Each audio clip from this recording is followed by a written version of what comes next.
Mr. Giles was attending to the two ladies who sat at the breakfast table.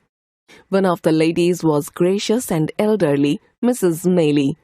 The other was a pretty young woman, Miss Rose. They were anxiously waiting for the doctor to arrive, and Brittles had been sent to fetch him.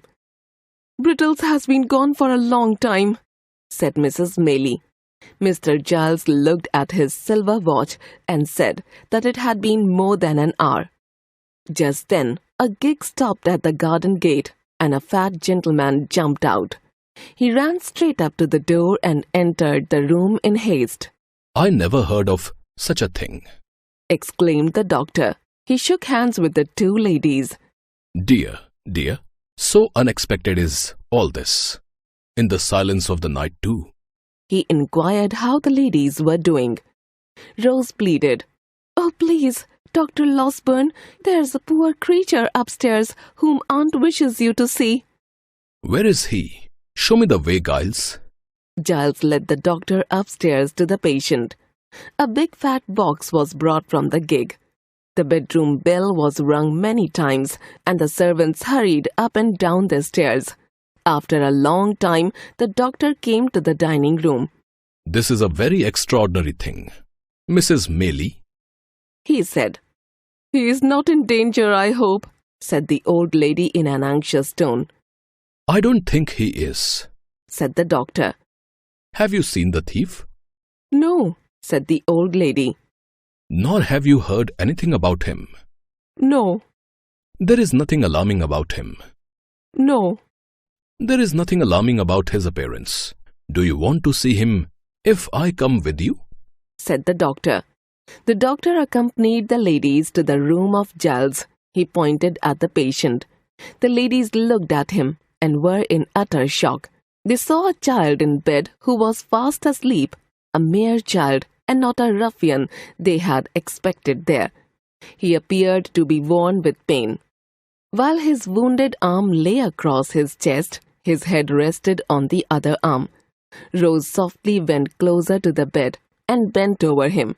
She gently moved aside his hair from his face, and her tears fell upon his forehead. The boy moved and smiled in his sleep as though he felt her affection. The old lady looked in disbelief. "What can this mean? This poor child cannot be a thief." Dr. Losberne led them quietly to the other room. Miss Rose said, "Think how young the boy is. Perhaps he has never known a mother's love or the comfort of a home. Dear aunt, do not let them take this sick child to a prison." Mrs. Maylie said, "My dear, do you think I would even harm a hair on his head? I will not live for too long. I must help him." So the kind doctor and the ladies decided that they would talk to the boy once he woke up. If innocent, they would help him. But if he was guilty, they would hand him over to the police. The ladies were certain that the boy was innocent. Oliver was in deep sleep and woke up after many hours. He narrated his story in a weak voice, which moved the ladies to tears. He told them about all his sufferings and the miseries he had faced.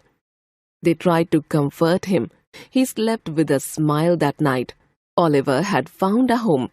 The police came to find out all about what had happened.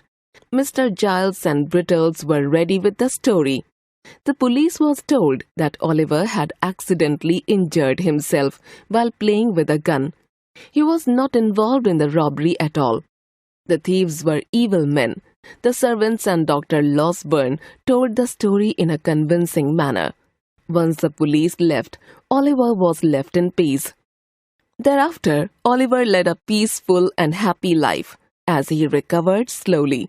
He felt the goodness of the two ladies and hoped to serve them wholeheartedly when he grew up. In springtime, the Maylies took Oliver to their distant cottage in the country.